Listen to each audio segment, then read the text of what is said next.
Like,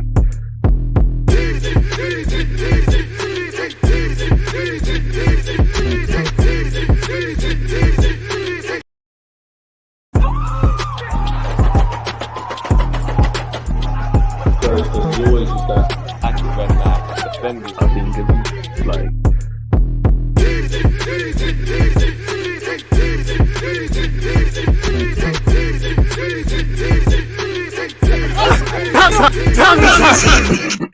people deluded, I'm back again. Thank you very much for tuning back in each and every time. First things first, people, good morning. I hope everyone's doing well and safe. I hope everyone's in good spirits. I hope everyone's in good health, mentally, physically, financially, and obviously spiritually. With it coming to a close of the year, it's been a testing year. It's been a tough year for everyone of all walks of society, of all ages, in every country. It's been a test of your physical health, definitely, with what's going on with the virus, your mental health as well. You know, people are losing jobs, people are being isolated, alone, people unfortunately are having to deal with death. There's a lot of bullshit that everybody has to deal with, but I'd always say the beautiful thing and sadly the harshest thing about life is that it goes on regardless. So if you're listening to this, I'd like to think you're still alive and you're still relatively healthy. So I'd love to keep blessing that to you and your loved ones. And I hope everyone's really willing and ready to have a strong start and end to this week, much like last week. Again, with it getting to the end of the year, you know, we've got to keep working. You know, the work for 2022 has to start now, people, if we want it bad enough.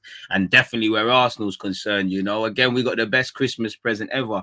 I mean, I'd like to write down to Santa Claus that I'd like Arsenal in asterisks to be 4th in May, because being in 4th in December means nothing. But it's been 6 years since we've seen that. You know, this Champions League competitive stuff is easy, and we gave every team in the league a head start. You know, we threw the games against Brentford, you know, City and Chelsea, we let them have their points there, and now we're back in it. It's as simple as that. We all know Arsenal, we're a special fan base, in it. You know, it's all doom and gloom 2 games ago. It's all the best thing ever, the 2 wins now, and before that it was whatever. In it, we live well. You have to take it week to week, in it. There's no point doing anything cover. You have to ride the highs, where Arsenal have had a lot of highs, and ride the lows. Now, I'm not going to say this week would have been made better if Chelsea and Spurs lost. And at the end of it, because I want 3rd place to be, you know, like with 4th, I want 3rd place to be drawn out. Because for me, for Arsenal, I look at third, if it gets to that 3rd, 4th, 5th, 6th. Me as an Arsenal fan, I'm not going to lie, truthfully in my heart, I think we're coming 5th, 6th. You know, it could be a 7th, 8th thing again, like last year, 8th, 9th. But I think we're coming 5th, 6th. Now, where we are, you know, keep fighting for top 4 and all of that. But I think we're coming 5th, 6th. So for me, the more we kind of overperform, win games and put points on the board, when that normalization of results hits us, in my opinion, then we should be all right. 6th, 5th, I don't want to say anything, bro. Any team that wants to do anything, bro, you don't get prizes for targeting 4th, 5th, 6th. But that's where we are. We should be trying to aim for Europa Champions League football. We're in a decent fight for it with everybody else. Europa League is the absolute minimum. Fail to get any of that, then I don't think Mikel Arteta should be in line for a new contract. Saying that, I'm not going to say I'm seeing the building blocks, because we've seen this on occasion. Arsenal playing good football on occasion. It looking like a plan, you know. We need to just keep it going. Obviously, you know, so where Arsenal are concerned, we did what we needed to do this week. You know, I say this week, fantastic result against West Ham.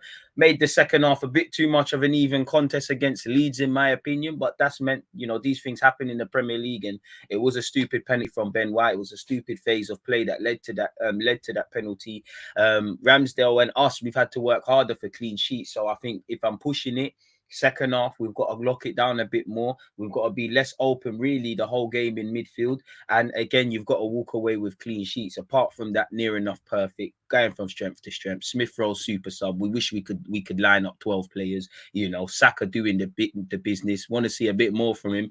Arsenal were shameless. If we're real with ourselves, I'm not going to lie, that's our own goal still from Saka. There's no way you can shamelessly claim that as a goal. Obviously, it's an Arsenal thing. They all count, but it's shameless, innit? It's cool, though. And he should have scored in the 2nd minute.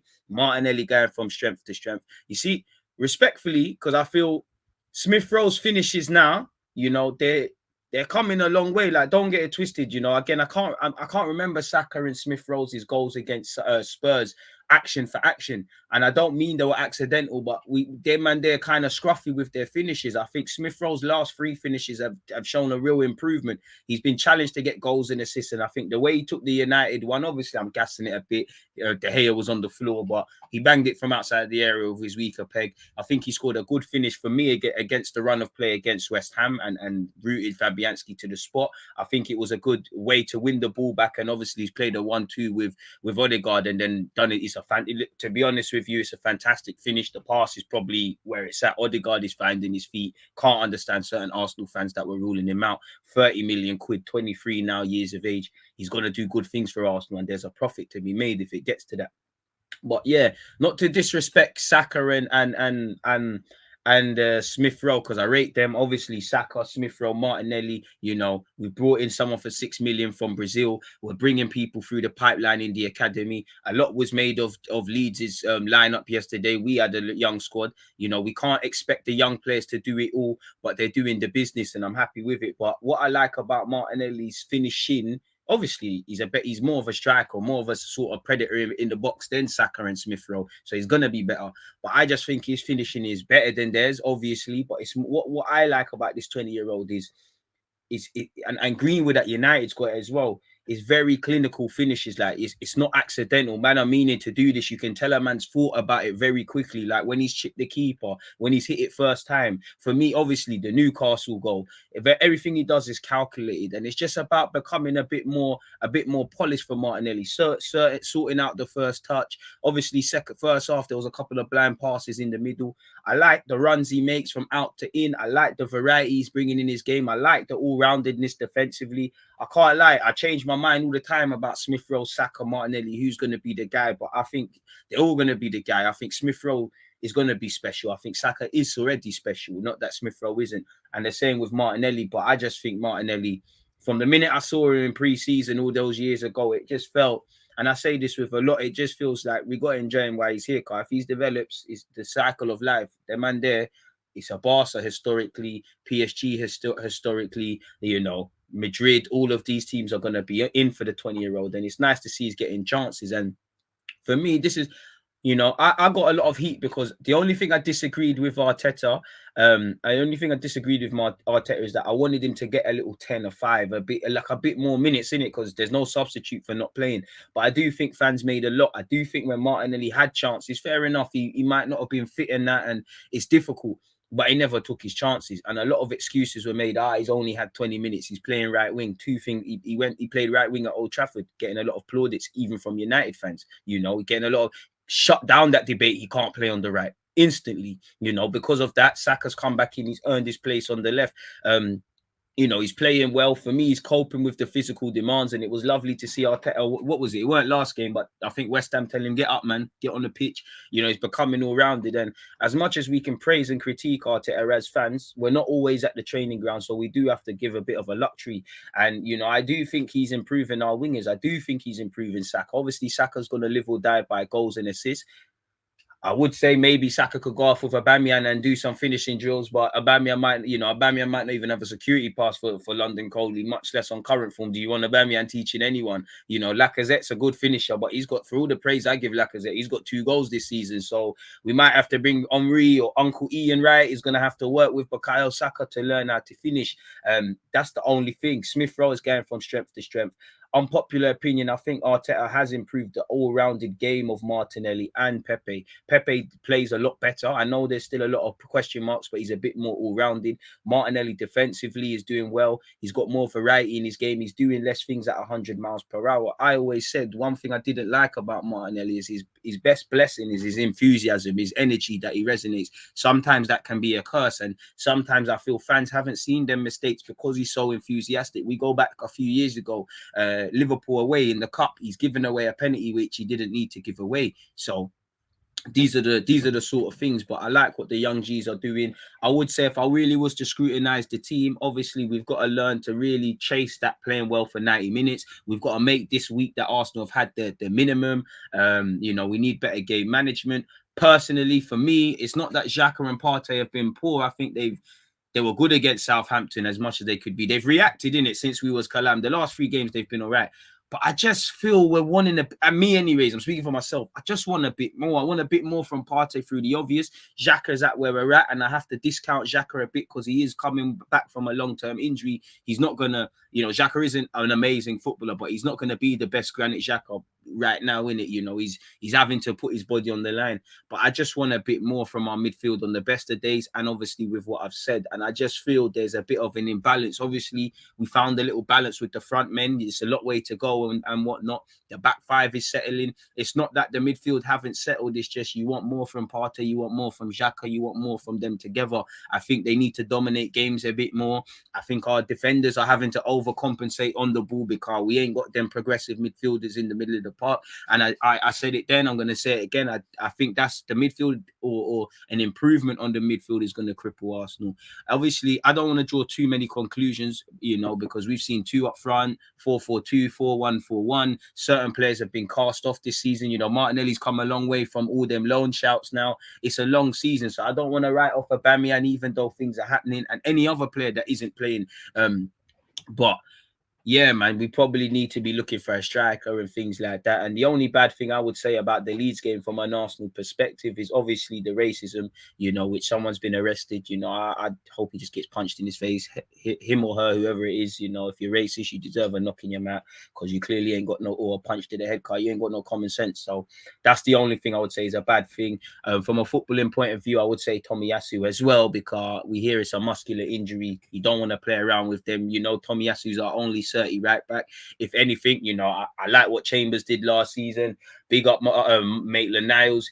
I'm not really impressed with that Cedric disaster class that he come off the bench with. You know, I did him a bit dirty when I watched the game again, but I don't think him and Odegaard have done well enough to cut out that goal. And obviously, Ben White's made the mad thing happen, innit? So we start as we mean to go on. We just have to. It's down to Arsenal to just keep going, really and truly, man. You know, I like what we're seeing. But you can see building blocks. The thing is, are they long lasting? Because if I'm scrutinizing it with Arsenal, you know, a broken clock is right twice a day. You're gonna get times where it's perfect, but again, a lot of these things have to become the minimum. We're gonna get on to Liverpool, and they're not the best of examples right now based off the last 24 hours, but you don't praise Liverpool for working hard. You don't praise them for intensity. You don't praise them or City for being killers. City as well. These are the minimums now. Obviously, technically, tactically, just every way them two clubs in comparison to Arsenal is moving. There's a long way around. We're levels apart. We're light years away. But one thing you can get levels is the mentality, is the thinkers. City always play like they've never played a Premier League game before, like they haven't won the league title. They defend like their lives are on it. They're switched off on the ball. It doesn't matter if it's, I don't know, ABC United in the park or Champions League. You see players sorting it out. It's these sort of things. And I'll be real, as an Arsenal fan, because we're not used to a lot of things, we overcompensate. I'm not going to lie. It's easy to love Lacazette because I don't really see passion. Martinelli and Smith Rowe, the young players, Saka, because they're the only ones playing consistent. Tomiyasu, the bar's on the floor. As much as I love him, the bar was on the floor. You just had to be, bro, people with less ability than Tomiyasu, we would have loved same way. You know, Emerson Royal was linked with us. I'm pretty sure if we got him, I would have been happy because Bellerin's on the floor, innit? Like the standards are on the floor. Same goes with the centre half. Same goes with Ramsdale. So it's down to these lot to unlearn bad habits that they've picked up at this club and elsewhere and promote good ones, innit? But again, Arsenal, we ain't achieved nothing. Obviously, it's nice for the banter. It's better, you know, it's nice to be, I'll take being fourth, definitely, you know, where we are right now. But away from the banter, away from the good times, bro, you know, all that matters is me. And we've had things like this before, not fourth in Christmas in a while, but we've had things like this where I don't want to look back in May and say, oh, but that December was good though. Or that was that. Bro, I hear you, but I'm not saying it to praise Emerson Royal. I'm saying it to really a damning verdict on the mediocre standards we've had historically and Hector Bellerin, really. I don't rate Emerson Royal from no one, you know. I can't lie, if I get fit and, you know, we put down the Kelly and then I get them professional footballer performance enhancing things, I think I'm better than Emerson Royal. So I can't lie, I think I'm better than him. Jenkinson, I probably back myself over Kyle Walker-Peters, and on current form, Ryan Sessegnon. I can't even cap Hector Bellerin as well. Obviously, I'm capping really and truly. So we start as we mean to go on, really and truly. We start as we mean to go on. So yeah, that's Arsenal, innit? We're doing all right. If we get into the Premier League now again, first things first, it's unfortunate that Premier League game, well, a whole host of Premier League games were cancelled. I do feel sorry for Chelsea as well because they asked for their game against Wolves to be cancelled. Premier League ain't gonna bust them. Premier League don't care about none of the club's concerns. They just care about their product. Their product is the Premier League. It's the festive period. Enough games on Sky Sports. I'm sure there's a period where the Amazon games are gonna come into it. They don't care about these things, you know. They don't care about these things. They don't care about you. They don't care about you know. Or they would put, but again, just looking at society, you're seeing numbers in the UK rise. You know, you're having a lot of games called off where, you know, the last one, there was one 2 hours before. So you're letting people congregate for nothing, you know, really and truly. You're letting people congregate. You tried to zang fans for them games last year. They don't care about the clubs, who are the performers, really and truly, the athletes. They don't care. Like, the Premier League do not care about nothing but their pocket. Half of these men that are saying all of this, they're sadly in my country, unfortunately, in Barbados, in their rich villas, living like plantation owners, you know, not dealing with anything, much like life, really and truly. So it's crazy. Again, in the Premier League, it's another week where there's conscientious decisions. I don't know if Robertson wasn't given a red card because he's Scottish and Kane was because he's English. As a neutral, and I'm going to say this as an Arsenal fan, I'm pretty sure Liverpool and Spurs fans would say, me as an Arsenal, I see two teams arguing who get very... Right is right and wrong is wrong, but I'm not going to sit here and lie. I've seen Robertson do a madness and not get carded. I've seen Trent clip up, absolutely clip up Saka and get away with it. I've seen Liverpool do some bookie stuff and not get cards. Likewise, Harry Kane, I've seen Spurs and Kane do a madness, not get cards. One thing I didn't like is how this rhetoric, how his reputation goes for him. Because again, a referee, you're meant... One thing I don't like about not being able to criticize refs is because refs are like policemen. It's only in today's day and age that people realize that policemen are humans. They're not these beacons of hope. They're not, you know, free from bias, free from all of prejudice, all of these sort of things. Referees are the same. Referees watch. I hope they do. You know, I don't imagine they're like Benjamin White. They should be watching football. If you think Harry Kane's a good guy and I think Granit Xhaka's a terrible person and I think Zaha is a diver, me as a referee, these are going to influence my decisions. So why you can critique a manager, you can critique within reason, you know, you can critique players, manager, tactics, you know, you can even critique the state of a football pitch. So that's the ground stuff, but you can't say anything about the refs. Kane's reputation has gone against him. I'm not going to lie for him. I'm not going to lie. When I saw it first time, I didn't think it was a red, you know. I had to see it a couple of times. You know, so I hold my hands up, but it is a red. Robertson, he's got nowhere near the ball. And you lot that have played Sunday League, if that happened in a Sunday League pitch, bro, man, are getting beaten up for that. You know, people are getting beaten up. Your baby mum might get floored and the buggy might get floored as well for all of them things there. You know, innocent people get crashed off as well. So I don't know. I don't know for none of that. I don't know for none of that. It's another one where, my opinion, referees don't care about fair and equality and getting the right decisions. They care about the controversy. Because look, I'm sat here on Twitch, you lot are listening and offering your own opinions. You know, we're talking about it. They're going to be talking about it on Sky Sports. I'm sure Jamie Carragher, Gary Neville, all them guys waffled about it into the late nights. They want talking points. That's just me, and it. I could be gapping, but it's happening every week. Last week it was the penalties. This week is some other shit. Pardon my French. So I don't know, man. In relation to the Liverpool Spurs game, I can't lie. First things first, you know, it was obviously there's two different standards in it. I think we got a glimpse into how Conte could play. You know, the counter attacking from Spurs. They looked dangerous in it. They looked very, very dangerous. I'm not gonna lie to you. Spurs looked dangerous on the counter. Kane looked good. I think Dele Alli and a couple of them squad players took their chances. They looked dangerous on the counter attack. You know, they missed Spurs missed a whole host of 1v1s and whatnot. Dele, Kane, Son. They could have wrapped up Liverpool 4-5-1. So, you know, it's a point gain for Spurs and 2 points drop for Liverpool, but going into the game and obviously what's happened in the game, it's a point gain for Liverpool because, as I said, Spurs in the first half should have wrapped it up. There were periods, obviously, Spurs were in their own half and Liverpool were dominant and Trent was doing his thing, but that was going to happen. I think, obviously, there was a lack of players, that first-team players from Liverpool, that they're key players, but it's no excuse. Alisson don't know what he's doing. You know, I think Konate saved Liverpool a couple of times. I think Matip had a rare off day. I think you saw the absence Fabinho gives because it looked like Robertson and Trent had a culture shock. They were getting too caught. They were getting caught not tracking back, especially in the build-up for the goals. Midfield all over the place. Milner, unlike himself, you know, terrible passes from someone as cultured as Milner.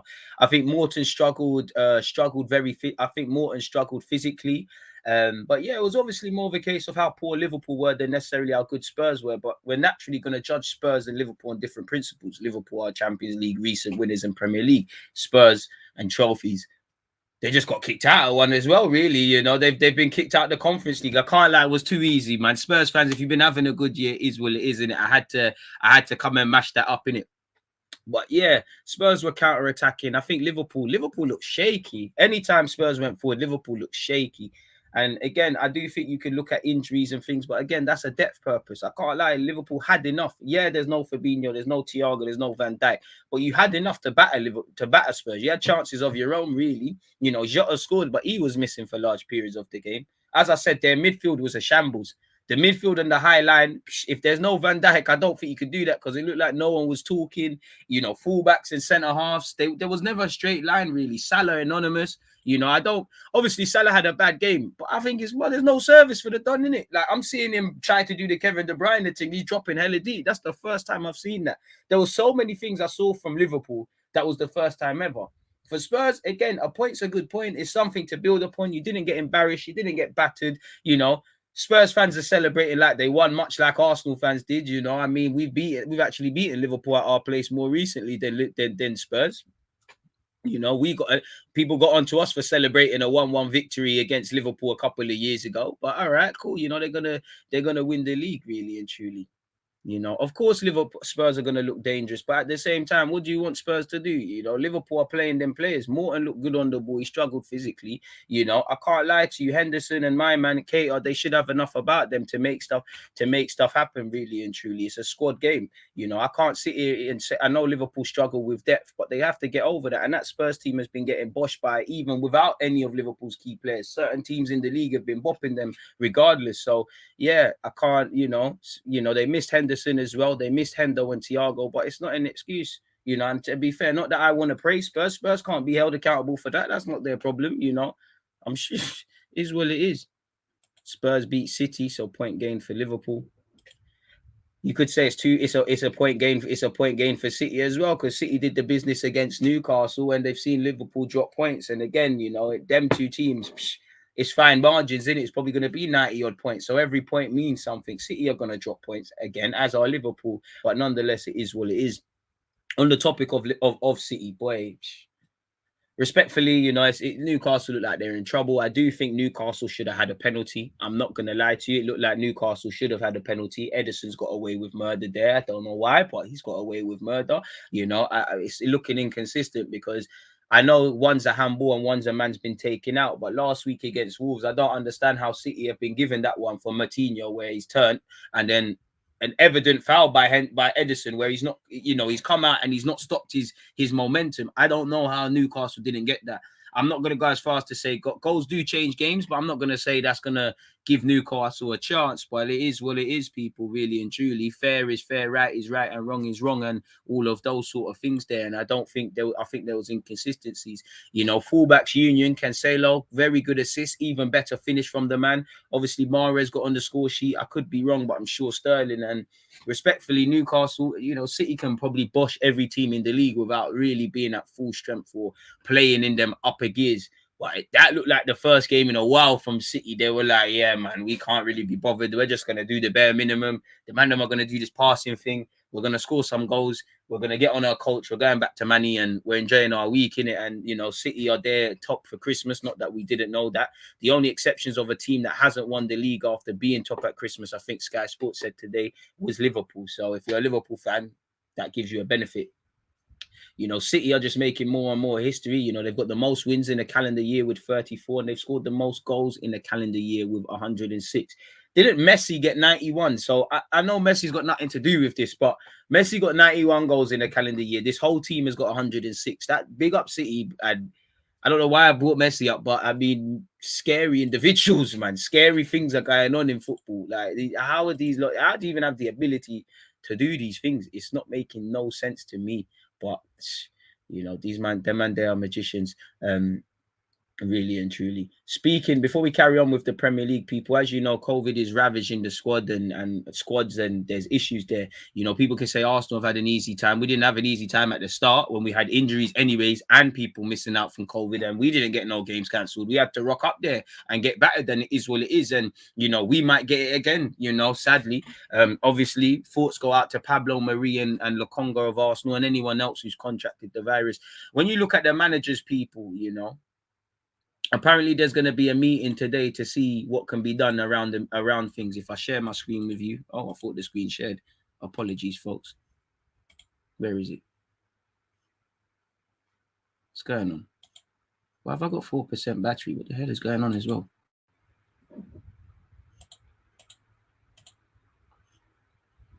So this thing is freezing now. Sorry, folks. I don't know what's going on.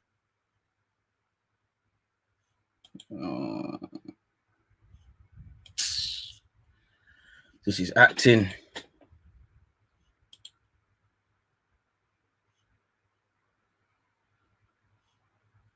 think my Mac is having battery issues because it's telling me that we've got low bat and we haven't because it's plugged in. Everything's cushy. I might have to reset everything. This is bookie, man. But if you lot can hear me, rather than just waste things, I'll just say it out loud. Apparently, Premier League clubs are set to hold crunch talks over a festive fire break with top flight executives to discuss halting games at a meeting on Monday after COVID ripped through the weekend's schedule, people. As you know, Premier League clubs, as I said, will on Monday consider triggering a Christmas circuit breaker at an emergency summit. Senior representatives from every top flight side are meeting to discuss what has been described as a festive fire break as COVID continues to rip through the fixture schedule, with 6 of the 10 Premier League games at the weekend called off, as you lot know, folks.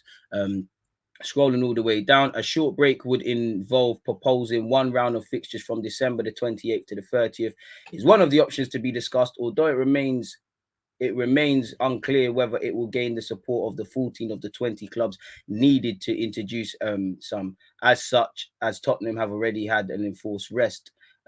Obviously there's financial ramifications of this, and again, you know, obviously we've got to be careful of the games and the amount of football being played because we've got a Winter World Cup. And again, like I said, you know, if anyone deserves money in football, it's the footballers. They're not being helped in terms of safety around this. There's hella games coming up. They don't care. They don't care about the fans either. They don't give a crap about anybody going on, man. Man said invite Curtis as a guest sometimes. I mean, Curtis invites me. I invite Curtis. It's just we're both busy men. I've dropped the thing to Curtis. The what do you call it? The door's always open to him. When there's time, innit? If not, there's not. So it is what it is. Apparently, the Premier League is employing a matchday -1 PCR testing system. Results are understood to take 12 hours, which leaves little room to maneuver. There has been eyebrows raised over the rescheduling of a meeting between the players and captains, which has been scheduled on Monday but had to be moved because of the summit. Some believe that should have gone ahead and the views taken into account at boardroom level. Once again, the entertainers, they're not listening. If you know, that's basically a union. If you had a job and there was no union rep, the Premier League don't care. They don't care about you, regardless. And you know, if any fans that thought different, they need to, you know, come to terms with it. Really, they don't give a crap about you. They don't care about nothing that's going on. In terms of any other Premier League results to come as well, people. As we've said, we've spoken about Liverpool, Spurs. We've spoken about Newcastle City. What are we missing out on? There's definitely, you know, Chelsea Wolves. I only saw the highlights. VAR obviously made sure a depleted Chelsea side never walked away with completely nothing, and they got a point to savour. Reece James was decent, if I can remember correctly, and yeah, I didn't watch the game, so I can't really comment really and truly. But yeah, it looked like Chelsea just had a frustrating day at the office, really and truly. And again, I can't lie to you. I still think Chelsea are in a title race, but I think it's a top 2. Chelsea are by themselves, and then it's the rest. And I think Chelsea are at that stage now where they can do a United and they could blow 3rd place and make it a wide open race, or they can remind everyone why people are saying why they're trying to fight Chelsea, they're trying to fight City and Liverpool. Now, I don't think Chelsea are near Liverpool and City. The only thing you're near enough is, for me, the manager, the manager's in the same walk. I do think you have good players. I don't think Chelsea's system's as good as either team. I don't think they spread out the individual brilliance. They're still relying on defenders. I don't think Chelsea's star men in comparison to the other two are doing much. You know, how many off days has Kai Havertz, Lukaku, all of these guys had? Salah, the Spurs one, literally the only one. You know, them City players don't take too many off, and they've got the luxury. If they want an off day, there's 20 other players that could play. Chelsea haven't really got that. I'd still think Chelsea don't really create to the standard they could. I don't think they're clinical enough. I think they're quite predictable in comparison to the other two. So I do think Chelsea are in a league of their own, and then you've got the other two in the league of their own. I don't think Chelsea are going to go for the league title, but I still think mathematically they could. And I don't agree with this rhetoric to act like their chances are completely gone. I just don't think they have enough at this stage. You know, saying that, they've been linked with Conde, they've been linked with De Ligt, they've been linked with some quality players, which I'm sure they want to bring into their club, you know, which can make the difference for them in many different ways, shapes and forms, people. Even if you look at the De Ligt stuff, people, oh, it's frozen. You know, apparently Juventus defender Matthias de Ligt is ready for the new step away from the Turin Giants, and he's been linked with Chelsea before. And you know, Mino Raioola's been talking about Pogba, been talking about Haaland, been talking about him. You know, Mino Raiola got paid a lot with his clients last year. He's going to get some paydays this year. It looks like Juventus need the peas in it. Apparently, he said de Ligt is ready for the next step. He thinks that too. This could be. Let me scroll the way down. Is that it? He never said just that. Where's the actual article? Sorry, folks. That was it. Man said rooting to see Arsenal back in the Champions League with us. I mean, would love to, but we're going to need a lot more than that, man. That's a bit of an L, isn't it? Apparently, Chelsea are preparing moves for Conde and Matthias de Ligt. You know, if they get de Ligt, that'll be lit. As funny as that sounds, people, it would be quite lit. I think in comparison to Ligt, I think he's got everything to play well in the Prem. You know, you'd imagine he's going to be linked with Real Madrid and Barcelona. It seems like Real Madrid are going to get Rudiger for free, so it doesn't seem like they necessarily would need such or need him. So it is what it is, where that's concerned. The hell is going on, man? I don't know what's going on with the slappy boy. I don't really want to be a conspiracy theorist, but do you think being the England captain helps Kane get away with it? You know, he's seen as the great white savior, so I think that does help. You know, in the same way Xhaka is seen as, you know, the man who caused World War II. So if him and Xhaka make a foul, they're both going to get birded for it, really and truly. You know, I know they like to act like these refs are all pure and whatnot, but they watch football like us, allegedly. So it is what it is. What else have we got?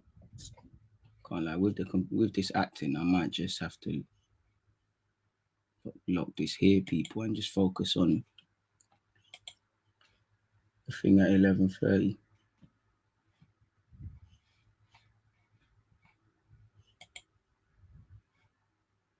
Yeah, people, I can't lie with that.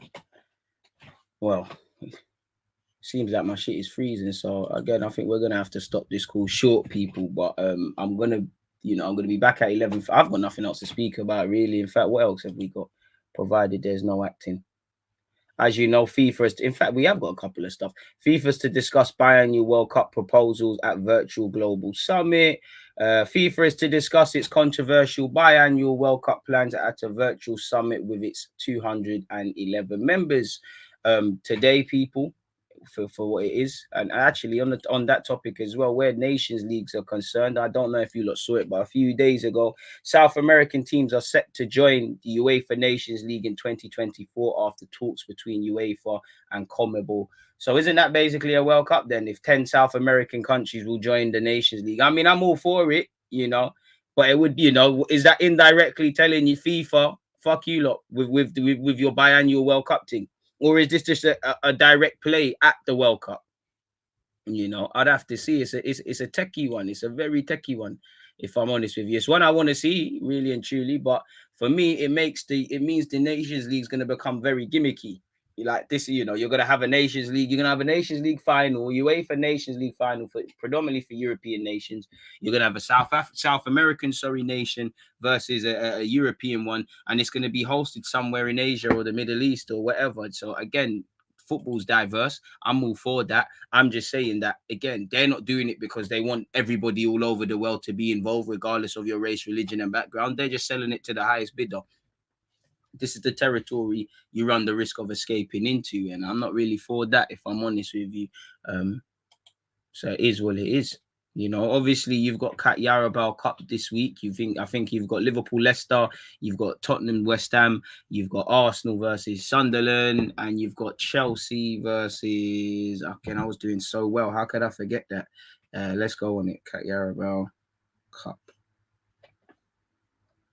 Chelsea, Brentford. So West London derby. I wasn't gonna say them. I was actually gonna say Wolves. Are there any progressions about Wijnaldum news? Not that I know of, my guy. But if there was, we'd be here to discuss. So it is what it is. But yeah, on that note, I'm gonna get out of here, people. I can't lie, it's pissing me off whatever's happening with this lappy. So I want to go and test that out because I'm going live at 11:30. Make sure I see you all at YouTube on YouTube. Again, for those of you that are following me on Twitch, make sure you're doing such. I'm gonna be live at 3 p.m. I'm gonna have Graham here, and we're gonna speak about Arsenal, West Ham, Arsenal, Southampton, Arsenal, Leeds. So I'm just going to ask him his opinions on the recent results. Going to ask him about this Aubameyang stuff. Going to ask him about Martinelli's emergence, how he feels about Arteta, how he feels about top four, and any questions or anything you lot have, make sure you're getting it in, people. But on that note, I hope everyone has a fantastic Monday morning. I hope everyone has a fantastic day. Make sure you're here tomorrow, same time, 10 a.m. I'm going to be live again. Again, today, was here at 10 a.m. We're going on YouTube at 11:30. We're back here at 3 p.m. Sorry, and we're back here at 4:10. That's for Football Manager. So there's 4 bits of live content from myself. Tomorrow, you already know I'm going to be doing a watch along for Arsenal versus Sunderland over there on YouTube. Wednesday, I'm torn between Leicester, Liverpool, and Tottenham, West Ham. And then, yeah, man, I can finally have a decent Christmas and chill off, really and truly. In fact, I'm tempted to do a live stream on Christmas, but pardon me. On that note, I'm going to love you lot and leave you lot and get out of here. You lot stay blessed, stay safe. I'm out safe with this terrible bullshit going on.